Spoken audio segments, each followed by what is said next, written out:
Hey guys, it's me again. Well, we actually have the Vice President of Brazil, Michael Temer, here in the studio. Vice President Temer, what is your reaction to the current protest? I believe there's no danger to the president. She's doing a great job. Of course, there's room for improvement, but I think the people are reacting just too fast. Oh, so then what is your plan for later, as you just said? I think we can definitely solve some social class problems.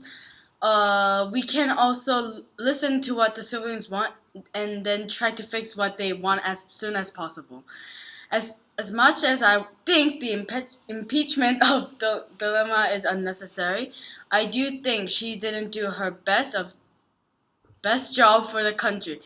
However, only 6 months have passed. We still have a long way to go. Oh, thank you for your response, Vice President Michael Temer.